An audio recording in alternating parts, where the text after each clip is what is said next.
Il s'est sacrifié en vendant la seule propriété de son père pour que sa petite amie devienne médecin. 10 ans plus tard, elle a prétendu ne jamais l'avoir connu. Tout le village lui avait dit qu'il faisait la plus grande erreur de sa vie. Mais Emmanuel n'écoutait personne. Après la mort de son père, il n'avait hérité que d'une seule propriété, un petit terrain qui représentait toute la richesse de sa famille. Lorsqu'il apprit que sa petite amie, Grace, avait été admise à l'université, mais risquait de perdre sa place faute d'argent, il prit une décision qui choqua tout le monde. Il vendit la seule propriété que son père lui avait laissée pour payer ses études. Les anciens du village le traitèrent de fou. Ses amis lui répétèrent qu'une femme pouvait changer une fois devenue riche. Mais Emmanuel leur répondit « Je crois en elle, son succès sera aussi le mien. » En larmes, Grace lui promit qu'elle ne l'oublierait jamais et qu'un jour elle reviendrait construire leur avenir ensemble. Les années passèrent. Emmanuel enchaîna les petits boulots pour survivre, dormant parfois le ventre vide, tandis que Grace poursuivait ses études en ville. 10 ans plus tard, elle était devenue une femme influente,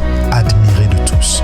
Lorsqu'elle revint enfin au village pour une grande cérémonie, Emmanuel, heureux de revoir celle qu'il avait tant aimée, s'approcha d'elle avec un sourire. Mais devant les habitants et les autorités, Grace le regarda avec mépris avant de déclarer « Je ne connais pas cet homme ». Le silence tomba sur toute la place. Emmanuel sentit son cœur se briser. Tous ceux qui avaient assisté à son sacrifice baissèrent les yeux, incapables de croire qu'après avoir tout abandonné pour elle, la femme qu'il aimait venait de le renier devant tout le village. Mais ce que Grace ignorait, c'est que quelques mois plus tard, le destin allait complètement inverser leur rôle.